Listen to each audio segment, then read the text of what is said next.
Hoje nós vamos estudar o capítulo 9 do Evangelho de Mateus.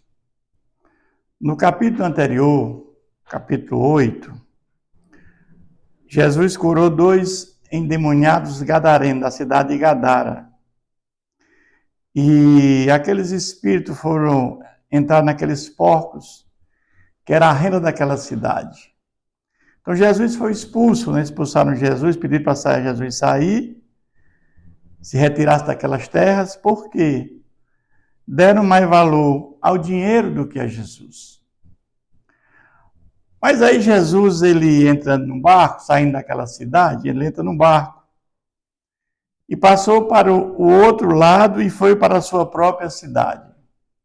Qual era a própria cidade de Jesus? Agora era Cafarnaum.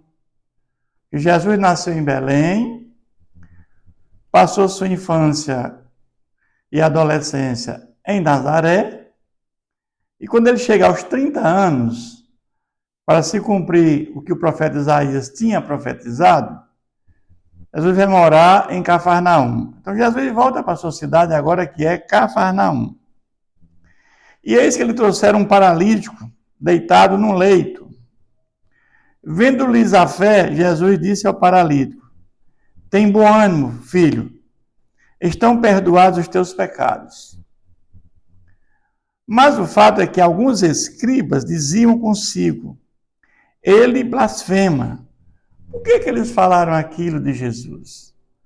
Porque só quem podia perdoar pecado era Deus. Como esses escribas entendiam que Jesus não era Deus, Jesus estava blasfemando.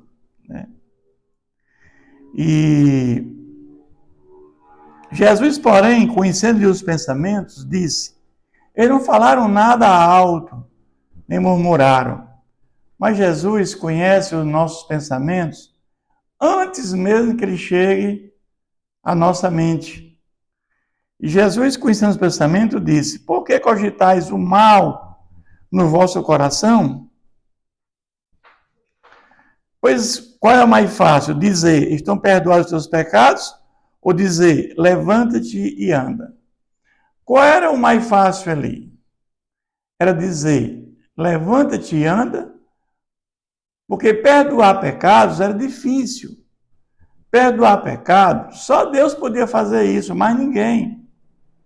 Mas diante da incredulidade daqueles homens, Jesus começa pelo mais fácil, para que eles pudessem crer no mais difícil. Jesus, porém, conhecendo os pensamentos, disse: por que cogitais o mal no vosso coração? Pois que é o mais fácil dizer: estão perdoados os teus pecados? Ou dizer: levanta-te e anda? Ora, para que saibais que o Filho do Homem tem sobre a terra autoridade para perdoar pecados, disse então ao paralítico: levanta-te, toma o teu leito e vai para a tua casa. Então, Jesus, ele cura aquele homem, aquele paralítico, para mostrar que o Filho do Homem, que ele é Deus, eu sou, ele já existia antes de tudo. E ali Jesus mostra o seu poder. Ele faz a parte mais fácil, que é curar aquele homem. Porque a parte mais difícil era perdoar pecados. E só Jesus podia fazer aquilo. E levantando-se, partiu para a sua casa. Vendo isto, as multidões, possuídas de temor, glorificaram a Deus, que dera tal autoridade aos homens. Mas Jesus, partindo dali, viu um homem chamado Mateus, sentado na coletoria, e disse-lhe: segue-me. E ele levantou e seguiu. Irmãos, interessante que quando recebemos um chamado de Jesus, nós não rejeitamos o chamado de Jesus. O chamado de Deus, ele é forte. Ele nos habilita a caminhar com Jesus. Mas sucedeu que, estando ele em casa, à mesa, Então Jesus agora chama aquele homem, e aquele homem vai agora para sua casa. Jesus adentra a casa daquele homem. E sentado à mesa, muitos publicanos e pecadores vieram e tomaram lugares com Jesus e seus discípulos. Quem era Mateus? Era um publicano, um cobrador de imposto. Eram as pessoas mais odiadas daquela época, porque os publicanos eram um serviço terceirizado pelo império. Eles eram corruptos, porque eles cobravam mais do que o império determinava. E eles cobravam mais, e era um sacrifício muito grande para aqueles judeus. E quando eles não pagavam, eles ameaçavam. Tinha uma parceria com os soldados romanos, havia uma divisão dos recursos, por isso que eles eram pessoas ricas, também odiadas pelos judeus. E aqui diz que pecadores, por quê? Porque eram aqueles que acompanhavam aqueles publicanos. Mas estavam sentados à mesa também os discípulos de Jesus. Ora, vendo isso, os fariseus, fariseus era aquela seita judaica, legalista, e sempre estava no encalço de Jesus, sempre perseguindo Jesus. Sempre perseguindo Jesus. Os fariseus perguntaram aos discípulos, por que come o vosso mestre com os publicanos e pecadores? Eles questionaram aos discípulos por que Jesus fazia aquilo, comendo com publicanos e pecadores, que eram pessoas odiadas. Mas Jesus ouvindo disse, mais uma vez Jesus ouvindo disse, os sãos não precisam de médico, e sim os doentes. O que Jesus quis dizer aqui? Os doentes aqui são os pecadores, aqueles que não conhecem a verdade. A maior doença que existe no mundo, meus irmãos, é o pecado.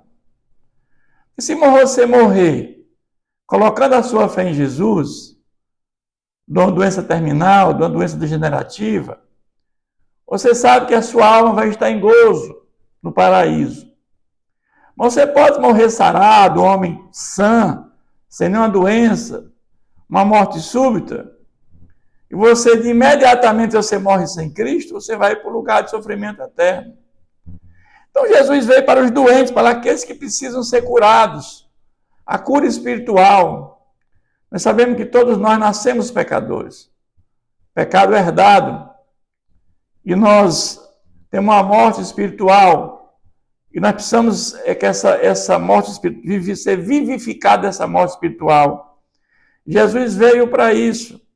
Jesus veio para morrer em nosso lugar e mandar o Espírito Santo, que habita em nós e nos vivifica. E Jesus disse, ide, porém. Mas Jesus, ouvindo isso, os sãos não precisam de médico, e sim os doentes. Ide, porém, e aprendei o que significa misericórdia. Quero e não holocaustos. Ou seja, eu quero misericórdia e não sacrifício. Misericórdia é fazer aquilo que nós não merecemos. Pois não vim chamar justos, e sim pecadores ao arrependimento. Quando Jesus começou o seu ministério lá em Cafarnaum, depois de ter sido batizado e tentado pelo demônio, a primeira palavra de Jesus foi arrependei-vos, porque é chegado o reino de Deus. Porque Jesus é rei, ele chegou, agora tem um reino. E sem arrependimento e fé, ninguém verá a Deus. Mas vieram depois os discípulos, ainda na mesa, sentado ainda com esses publicanos, na casa de Mateus, vieram depois os discípulos de João, outros agora ainda, e lhe perguntaram, por que jejuamos nós e os fariseus, e muitas vezes, e teus discípulos não jejuam? Então, mais agora uma outra gama de pessoas, que é discípulo de João Batista, perguntam agora por que nós jejuamos e os fariseus e teus discípulos não jejuam. Respondeu-lhe Jesus, pode acaso estar tristes os convidados para o casamento enquanto o noivo está com eles, Deus está dizendo o seguinte, que eles estão comigo. Enquanto estiverem comigo, não precisa de jejuar. Agora, depois que eu não estiver mais aqui, sim, eles precisam jejuar para o fortalecimento espiritual. Porém, acaso estar tristes os convidados para o casamento, enquanto o noivo está com eles, dias virão, contudo, em que ele será tirado o noivo. E nestes dias hão de jejuar. Ou seja, quando Jesus não estiver mais aqui conosco, quando Jesus estivesse mais com aqueles apóstolos, eles iam necessitar jejuar para fortalecimento espiritual. Ninguém põe remendo de pano novo em veste velha. Eu vou fazer aqui duas colocações interessantes. Ninguém põe remendo de pano novo em veste velha, porque o remendo tira parte da veste e fica maior a rotura. Nem se põe vinho novo em odres velhos, do contrário, rompe-se os odres. Derrama-se o vinho e os odres se perdem. Mas põe-se vinho novo em odres novos e ambos se conservam. E às vezes está dizendo o seguinte, que você não pode receber as coisas de Deus sem você ter já sido transformado pelo poder do Espírito Santo. Você não pode receber as coisas que vêm do alto, os dons espirituais, se você já não tiver nascido de novo. É preciso ter essa relação com Deus. Isso aqui é obra do Espírito Santo na nossa vida, né? Mas enquanto essas coisas ele dizia, eis que um chefe, aproximando-se, o adorou e disse, minha filha faleceu, agora mesmo, mas vem e põe a mão sobre ela e viverá. Esse chefe da sinagoga, um homem com muita fé, e ele adorou, ou seja, ele se prostrou nos pés de Jesus, ele se ajoelhou pedindo que ele fosse até a sua casa, porque a sua filha faleceu. Mas ele tinha tanta fé que Jesus fosse à sua casa, impõe a mão sobre ela e ela teria vida novamente. Mas Jesus, ele se levanta e vai atender o pedido desse chefe. E o seguia também os seus discípulos, acompanhado pelos seus discípulos, se deslocaram até a casa desse chefe. E Jesus, e eis que uma mulher que durante 12 anos vinha padecendo de uma hemorragia, há 12 anos que essa mulher padeceu de hemorragia, perdendo todo o seu sangue, veio por trás dele e lhe tocou na orla da sua veste. Aquela mulher, ela tinha dito para si mesmo que se tocasse apenas nas vestes de Jesus, lá em Marcos e Lucas, isso vai ser esclarecido de uma forma bem mais clara. E essa mulher veio por trás, lhe tocou na orla da veste de Jesus, porque dizia consigo mesma, se eu apenas lhe tocar a veste, ficarei curada. Que fé dessa mulher, meus irmãos. Se eu apenas tocar na veste de Jesus, eu ficarei curada. Em outros textos, vai ser dito que de mim saiu o poder, porque alguém me tocou. E Jesus, voltando-se e vendo-a, disse, tem bom ânimo, filha, a tua fé te salvou. E desde aquele instante, a mulher ficou sã. E aí Jesus vai a caminho, essa mulher, ele cura essa mulher antes de chegar à casa do chefe da sinagoga, que era a filha de Jairo. E chegando na casa, tendo Jesus chegado à casa do chefe, e vendo os tocadores de flauta e o povo em alvoroço. O que acontecia naquela época, meus irmãos? Era comum, naquela época, quando tinha uma pessoa morta, você contratar aquelas carpideiras, aquelas mulheres que choravam, eram profissionais do choro. E tocavam-se flautas, né, naquele momento do cortejo, né, no momento hoje a gente chama velório. E vendo os tocadores de flauta e o povo em alvoroço, disse: retirai-vos, porque não está morta a menina, mas dorme. E riam-se dele, porque eles tinham certeza que a menina estava morta e não tinha mais o que fazer. Mas ali estava Jesus, e nada é impossível para Jesus. Aquilo que é impossível para o homem é possível para o nosso Deus. Mas afastado o povo, entrou Jesus, tomou a menina pela mão e ela se levantou. E a fama desse acontecimento correu por toda aquela terra. Então Jesus curou, ou seja, Jesus ressuscitou a filha de Jairo, aquele chefe da sinagoga. Então você vai ver que Jesus, ele realizou muitos milagres. Jesus realizou 3 milagres de cura. Ressuscitou a filha de Jairo, né? Depois o filho da viúva de Naim, e ressuscitou Lázaro. No primeiro milagre de Jesus, de ressurreição, a pessoa ainda estava na sua casa. No segundo, o cortejo já estava em curso, já estava chegando ao lugar do sepultamento, que é o filho da viúva de Naim. E no terceiro, o morto já estava sepultado, que foi Lázaro.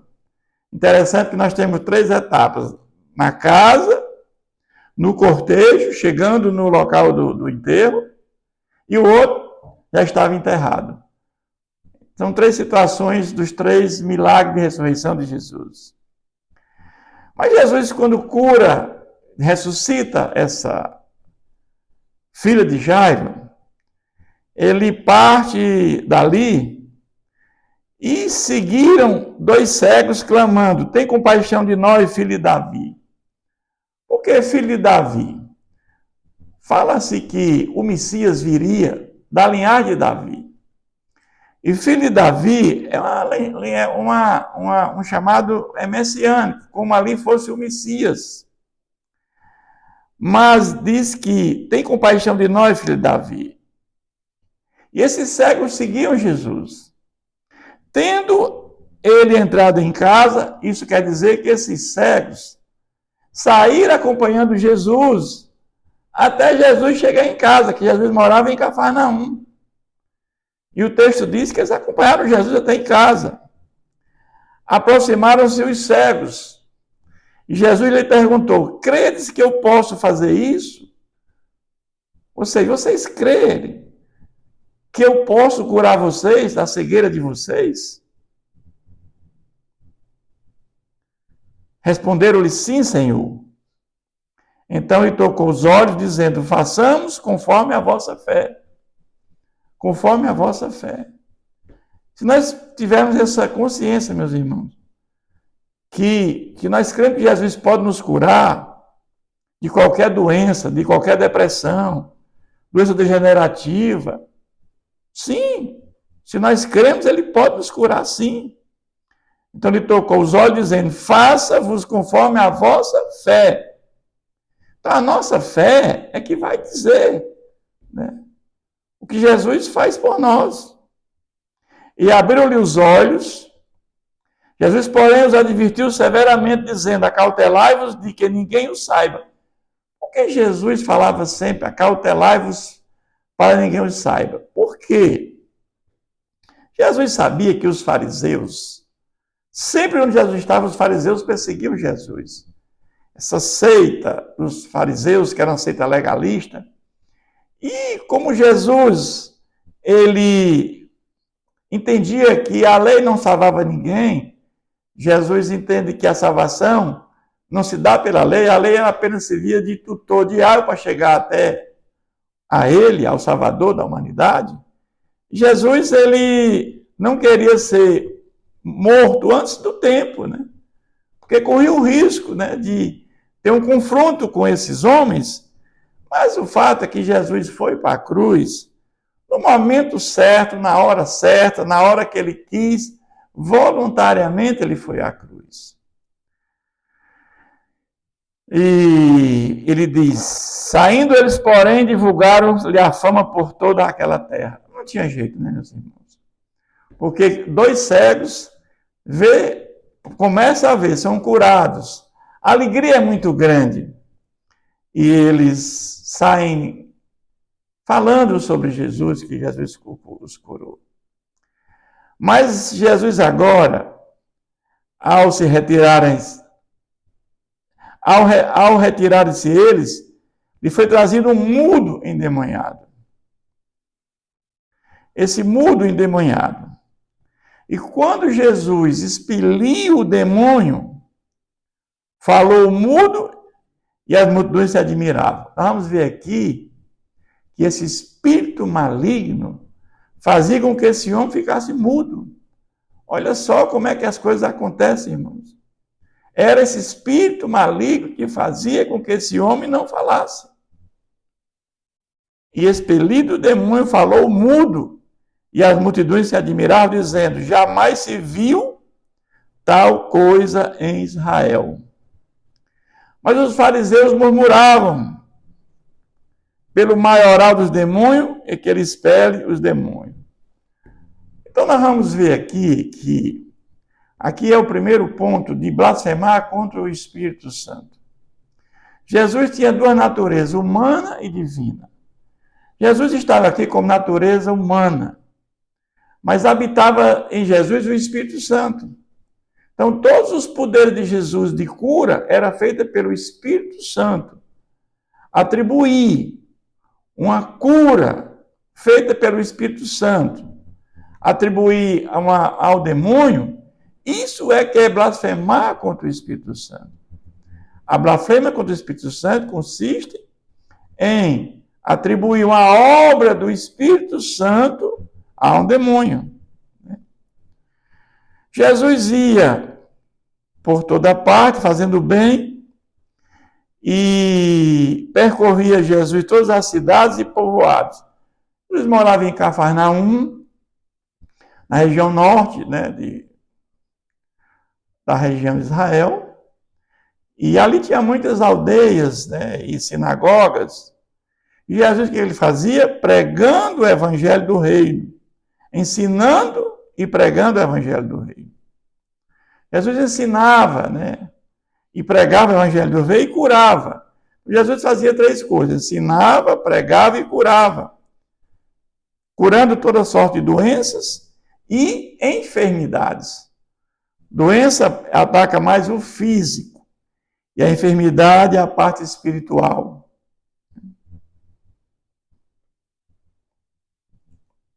Vendo ele as multidões, compadeceu-se delas, porque estavam aflitas e exaustas, como ovelhas que não têm pastor. Ou seja, Jesus, ele ensinava, ele via aquela multidão atônita. Ele não tinha entendimento de realmente, de uma verdadeira comunhão com Deus. E então, se dirigiu a seus discípulos, e ele falou, a seara, na verdade, é grande, os trabalhadores são poucos. Então, Jesus vai terminar este capítulo, vai concluir, dizendo, a seara, na verdade, é grande, os trabalhadores são poucos. Rogai, pois, ao Senhor da seara, que manda trabalhadores para a sua seara. Então, na realidade, Jesus está dizendo que precisamos de muitos para fazer sua obra. Começaram com os apóstolos, depois vieram os pais apostólicos, e depois nós, todos nós. Quando Martinho Lutero, ele rompeu com a igreja e criou o protestantismo, foi criado o sacerdócio universal de todos os crentes. Cada um de nós, certo? Somos sacerdotes. Quando Jesus disse para fazer o ID, nos comissionou para fazer o ID, é que temos que pregar a palavra de Deus.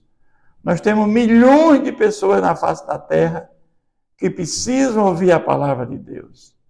Tudo começa com a palavra de Deus para que o Espírito Santo venha fazer a obra regeneradora, para que haja novidade de vida, para que haja novo nascimento, sem o qual ninguém terá salvação e vida eterna.